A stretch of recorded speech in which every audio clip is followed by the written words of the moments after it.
You ever get that feeling where you just got to know something? Like something pops into your head and it just won't go away until you figure it out? Oh, yeah, totally. Or like when you just dive headfirst into some new topic, Just can't get enough of it. Exactly. Yeah. So we're talking about those feelings today. Specifically, we're going to try to untangle interest and curiosity. Yeah, because they seem pretty similar at first. For sure. And for our listeners, who are all about getting to the bottom of things quickly and efficiently, Yeah, understanding this difference can be really huge. totally agree. And luckily, we have this awesome research paper to help us out here. Interest development and its relation to curiosity.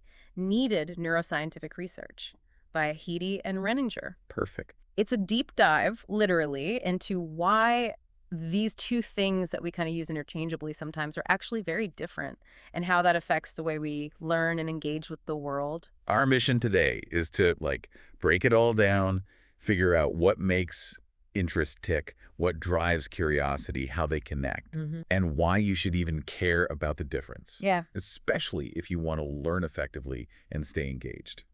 And it's easy to see why these two get mixed up. Yeah. The paper actually points out they share a lot of fundamental qualities. They're both motivational, they energize us, they help us process information. Absolutely. And they're both intrinsically rewarding. Right. You don't need some external prize or anything to feel that pull. Right. And here's the thing. Neuroscientifically, seeking information, whether it comes from a quick curiosity spark or like a deeper interest, Right. it activates the reward centers in our brains. It feels good to learn. It does. And we know, thanks to Panksepp back in '98, he kind of grouped them under this seeking system, right? Yeah. And all the brain research since then has shown that seeking information releases dopamine, which is that feel-good chemical. I love dopamine. Me too. But so they both feel good. They both motivate us to find things out, to seek knowledge. So what's the difference? Right. Why bother splitting hairs here? So this is a big point the paper makes. While neuroscientists often look at that seeking aspect, that quick, I need to know, that's usually associated with curiosity, right? Yeah. But psychologists, they've looked at both interest and curiosity as ways to support learning. Right. But the problem is, if we don't get the distinction, our efforts to learn better can kind of fall flat. Right. They're not as effective. Exactly. Like you might spark curiosity in a classroom, but that doesn't mean someone's going to be engaged in the long term the way they would if they were truly interested. Right. So there are different ways people have looked at this relationship. And some researchers, like Sylvia and his colleagues, they basically say there's the same thing, like two sides of the same coin. Okay, so that's one big camp. Yeah. Sylvia's argument is that if you want to understand how curiosity works across psychology as a whole, it's better to think of them as one. Okay. He even suggests that maybe it's just the words we use that make us think there's a difference. When you look at the biology, he doesn't really see strong evidence for separate systems. Yeah. Schmidt and Rotkins, they kind of looked at this too. Yeah. They were wondering if that quick, ooh, that's interesting, that situational interest, Right. and that deeper kind of intellectual curiosity, are they coming from the same place? And they kind of think so, yeah. Interesting. But then you've got other researchers, like Izard, Yeah.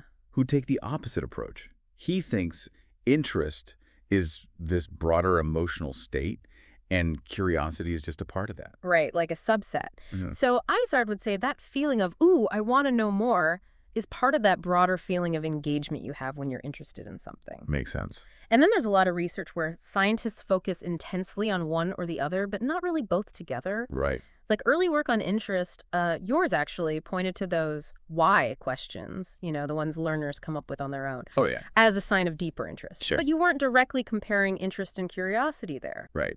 And Renninger later on built on that idea, showing how learners, when they're really into something, start asking and answering their own questions out of curiosity. Right. It's like the interest fuels the curiosity. Exactly. And there are more examples, like von Sturm and his colleagues. They found that intellectual curiosity is a super strong predictor of how well you do in school.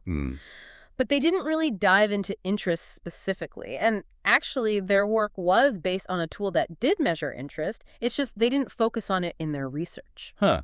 That's funny how that works out sometimes. It is, and then you've got Kidd and Hayden, who did this awesome in-depth look at curiosity, Yeah. but they didn't really connect it to all the research on interest. Okay. They even suggested that maybe we shouldn't get too hung up on defining curiosity at all, but rather focus on the core motivations behind seeking information and how that plays out in the brain. Interesting. And Moriyama and his team, they echoed that, saying that maybe the distinction's too simple, maybe we should look at the cognitive processes underneath instead. Okay, so a lot of back and forth there. For sure. But then the paper turns to the researchers who are really adamant that interest and curiosity are separate things. Okay. And a lot of this seems to stem from trying to figure out how we learn best. Makes sense. Fink and Krapp, they both made the point that the content itself is central to interest, whereas in curiosity studies, the content often takes the back seat. Okay, so that's a key distinction for our listeners. Interest is almost always about something specific. Right. A subject, a skill, a topic. Yeah, whereas curiosity is more like a general urge to fill a gap in your knowledge. Exactly. Whether or not you even cared about that information before. And Markey and Lowenstein, along with Renninger and Heedy, they laid out some really clear differences. Let's get into the nitty-gritty here. What are the key distinctions? Okay, so Markey and Lowenstein, they say curiosity comes from wanting to close a specific knowledge gap. You come across something you don't know and you got to find out. Interest, though, is this feeling of wanting to learn more about something in general. Okay. So that leads to different ways of looking for information. Curiosity makes you look for a specific answer, right? Yeah. While interest leads to, a wider exploration. Okay.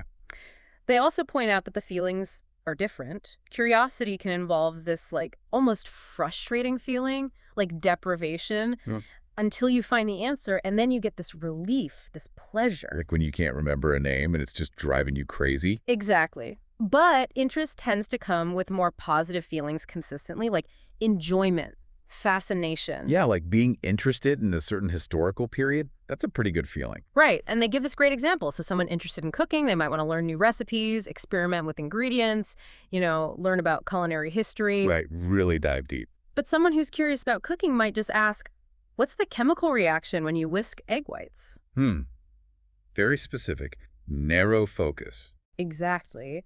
And then Grossnickel adds another layer, saying there are 3 things that help us tell them apart. Okay, lay it on me. So the role of prior knowledge, Okay. the goals or outcomes we're after, and how stable or changeable they are. Okay. So with knowledge, you usually need some to get curious. You have to know enough to realize there's something you don't know. Makes sense. But interest can develop even if you know very little to start. Okay, that makes sense. Then with goals, curiosity is all about closing that gap, reducing uncertainty. Right. But interest wants increased attention, enjoyment, and a wider understanding. Okay, so it's broader. Yeah. And lastly, with stability, that general tendency to be curious, that might be more of a personality trait. But interest in a specific thing can change over time. Yeah, for sure. Like how I used to be obsessed with dinosaurs as a kid. Not so much now. Exactly. Yeah. And Shin and his colleagues, they looked specifically at situational interest, that initial, ooh, cool moment, and compared it to curiosity. Okay. They say situational interest is a general positive vibe. Liking something. Yeah. But curiosity is more short-lived and maybe even a bit negative because you're aware of that gap in your knowledge. Right. And that actually lines up with research on different types of emotions. It's interesting because even researchers who don't necessarily separate interest and curiosity sometimes admit that this idea of curiosity only being about filling a knowledge gap. Yeah. It might not fully explain why we get so engaged in more complex stuff like scientific research. Right, because in research, one answer usually leads to, 10 more questions. Exactly. And the paper talks about this study by McGillivray and his team. Oh, yeah? They looked at memory. And they found that the interest people felt after getting an answer, not their initial curiosity, was a better predictor of whether they'd remember the information later on. Why? And this was especially true for older adults. Interesting. So it's not just about getting the answer to satisfy your curiosity. It's about what happens after, too. Right. That lasting engagement and those positive feelings that come with interest seem to be way more important for remembering things long term. So to sum up Heedy and Renninger's view, they say that while interest and curiosity have some overlap, they're fundamentally different states. Totally. They have their own distinct processes going on. And what triggers them is different, too. Interest often starts with a connection to the content itself. Right. But curiosity comes from bumping into something uncertain or unknown. Yeah, like that knowledge gap thing. And Yeah. importantly, resolving that curiosity doesn't automatically turn into lasting interest. Right. So they say that the growth of knowledge, how much you value the topic, and those positive feelings, those are the real signs of developing interest. Exactly. And as interest grows, you pay more attention, you feel more positive about the topic, and you learn more deeply. Curiosity, on the other hand, is more about that quick urge to solve a specific mystery. Okay, this leads perfectly into their four-phase model of interest development. They laid this out back in 2006. This model's been super influential, right? Oh, yeah, absolutely. It's been cited thousands of times. Like, that's how you know it's had an impact. For sure. And there's a lot of research across tons of subjects that supports this model, from languages to STEM fields, you name it. It basically describes how interest in something can grow and change over time. It's like a roadmap for interest. So let's break down these four phases. What's the first one? So the first one is triggered situational interest. This is where it all begins. Okay, what happens here? Something grabs your attention. Right, something sparks that initial interest. Yeah, some kind of trigger. It could be something surprising or something that connects to your own life. Right. Or maybe there's just something about the information itself that's intriguing. The key is that this trigger helps you connect with the content. You don't need to be an expert at this point. Yeah, just enough to get the gist. Exactly. And your feelings at this point, they could be positive, negative, neutral, who knows? Yeah. But any negative feelings, they got to fade for interest to grow. Okay. And having those repeated chances to engage with the content, that's super important at this early stage. Right, to build on that spark. Exactly. So if you keep interacting with it, maybe with some help or encouragement, you move on to phase 2. Okay, what's phase 2? Maintained situational interest. So you're still kind of in that initial phase, but you're sticking with it. Right. You're actively re-engaging with it over time. But here's the thing. This usually needs some external support. Okay. Either from other people or the way the learning environment is set up. Makes sense. So this could mean understanding why what you're learning is useful, or focusing on the key ideas by reflecting on them, Right. or even rethinking your initial assumptions. Okay. And things like hands-on activities, educational software, games, group projects, those can all be really helpful in keeping you engaged. Yeah, making it fun and interactive. Exactly. And the important thing here is that your feelings about the content generally become more positive. Yeah. And you get a boost from encouragement and the satisfaction of learning new things. So for our listeners, this is where that initial spark gets fanned into a flame. Exactly. Through positive experiences and a sense of relevance. Okay, on to phase 3. Emerging individual interest. So this sounds like things are getting more internal now. You got it. This is where learners start seeking out information on their own. They might even start asking their own why questions. Oh, interesting. Yeah, and the kind of support that helps here shifts a bit.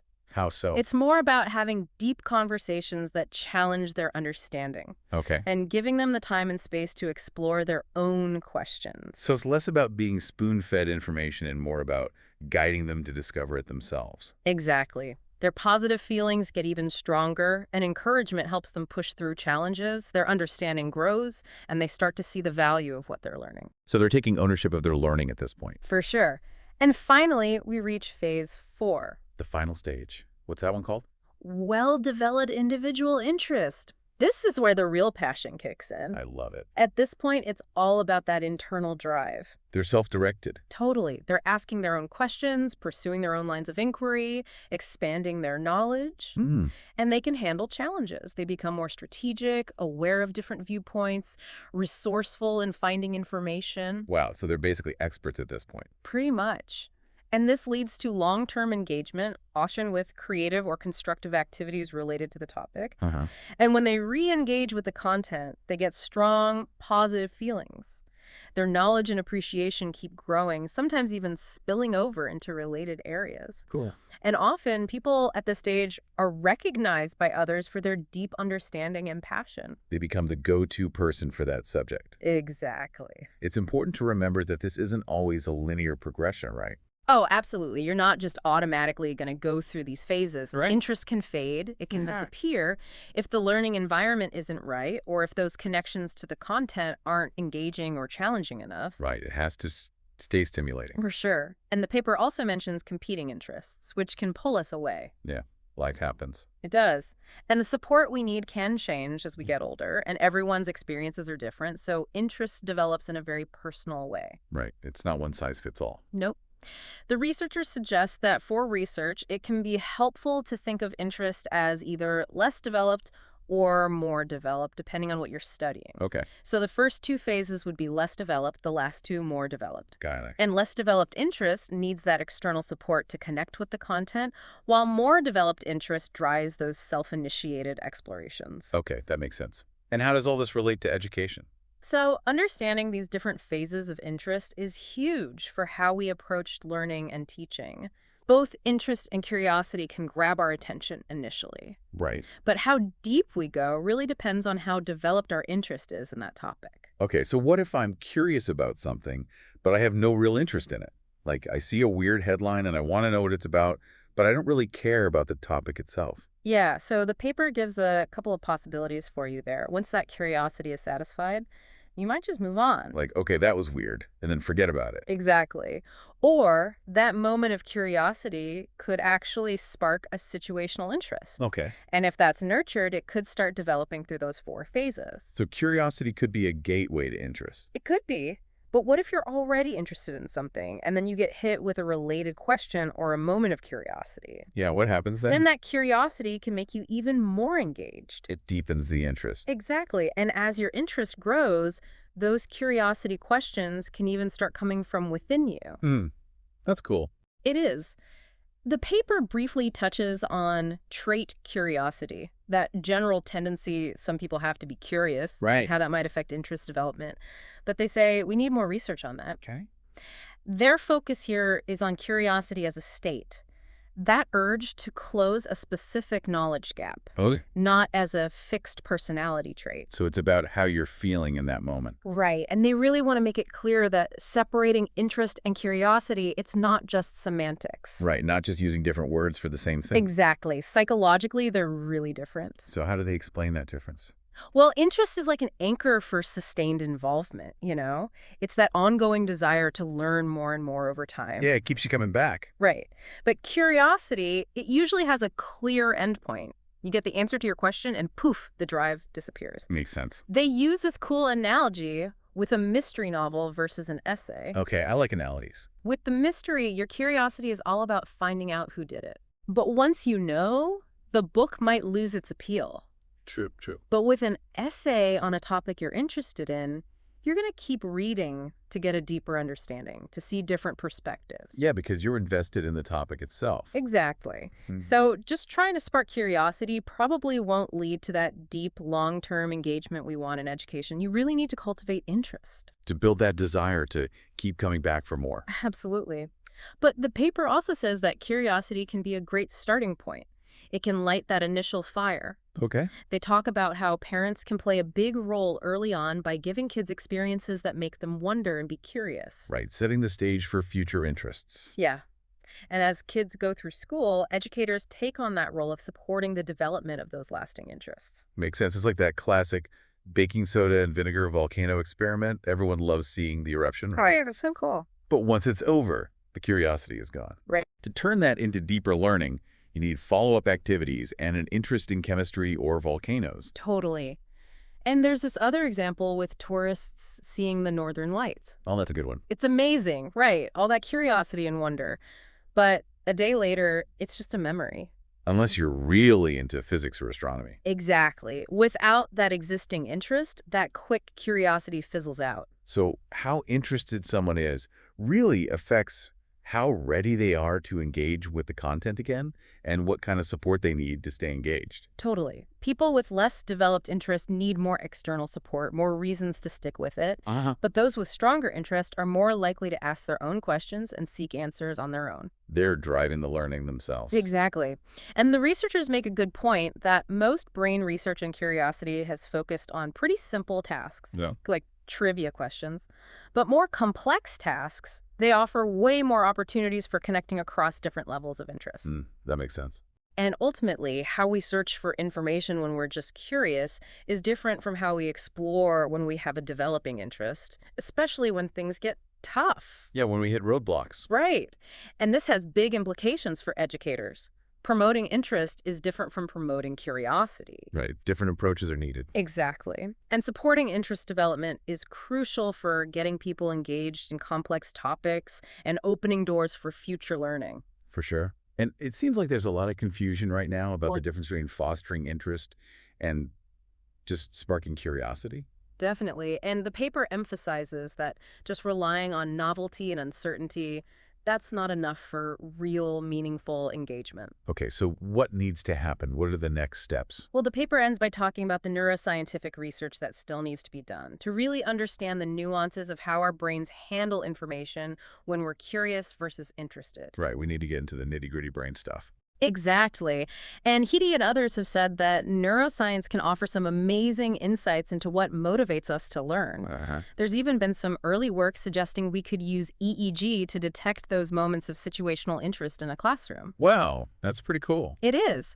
But the authors here say that brain scientists could really help us figure out the specific differences in how we search for and process information when we're driven by curiosity versus interest. Okay. And how those different types of information seeking might affect our memory and learning in different ways. So we could really understand when to spark curiosity and when to nurture interest. Exactly. They suggest 5 key areas for future research. Okay, let's hear them. What's the first one? Eye movements during information search. Okay, so like where our eyes are focusing. Yeah, eye tracking has been used forever to study visual attention.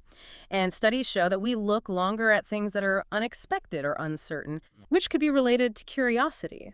And newer research has even suggested that eye movements can give us clues about what's going on in our minds. Really? Yeah, like whether we're curious or surprised. And quicker eye movements towards expectant answers seem to be linked to higher levels of curiosity. Wow, so our eyes could reveal whether we're just mildly curious or really engrossed. Exactly. So one big area for future research is to see if there are different patterns in our eye movements when we're looking for information because we're curious, compared to when we're exploring something we have a well-developed interest in. That'd be fascinating to see. What's the second area? The emotional responses to curiosity and interest. Okay, so how those feelings actually play out in our brains. Exactly. Early theories about curiosity suggested that it might feel kind of uncomfortable, like a heightened state of arousal that we want to resolve. And finding the answer gives us a reward. Okay. Some brain imaging studies support this. They show activity in areas of the brain related to conflict and arousal when curiosity is triggered, and then activity in reward areas when the curiosity is satisfied. Makes sense. But other research has found that reward-related areas are active even when we're just anticipating the answer to something we're curious about. Interesting. So those differences might depend on how uncertain we are about the answer. Okay. And interest-driven exploration, that's less likely to involve that initial discomfort. Right, because it's a more positive feeling overall. Exactly. So future research could use fMRI to compare brain activity during engaging activities that we're interested in versus those focused on solving a specific mystery. Okay, that's a cool idea. And they also suggest using new techniques like transdermal optical imaging. What's that? It's a way to measure subtle changes in facial blood flow from video recordings Wow. to gauge emotions.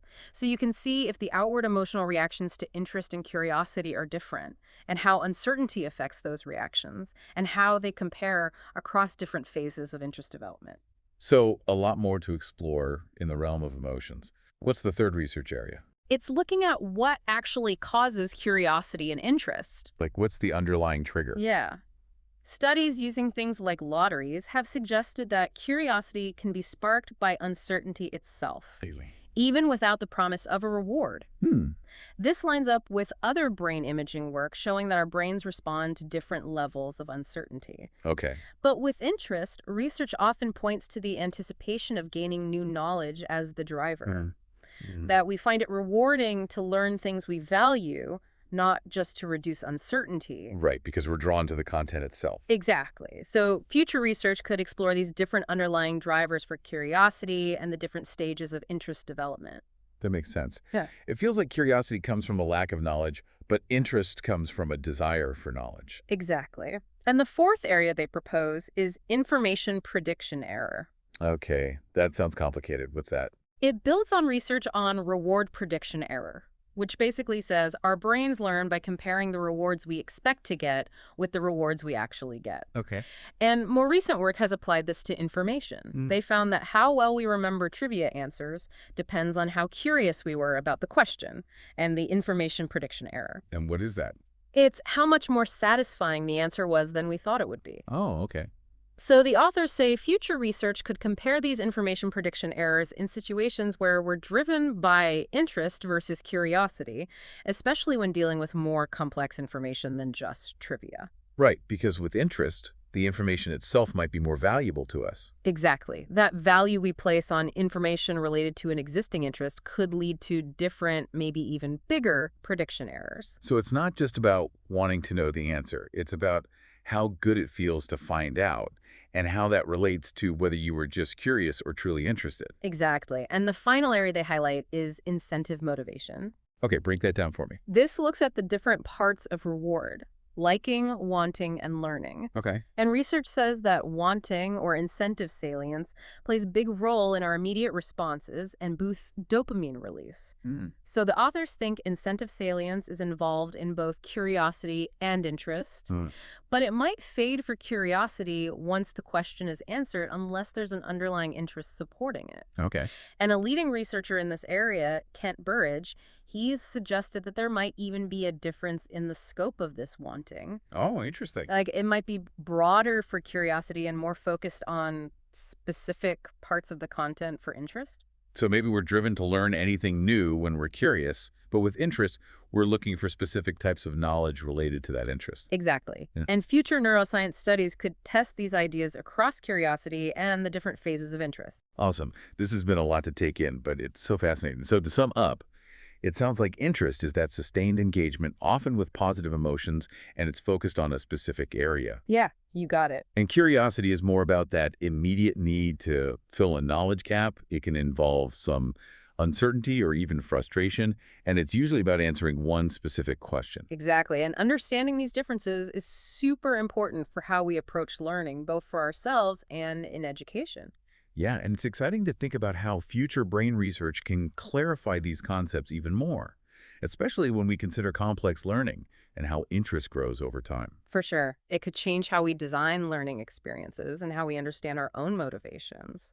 And maybe even clear up the confusion around how we talk about and try to promote interest and curiosity in education and beyond. Absolutely. So for our listeners out there, take a moment to think about this.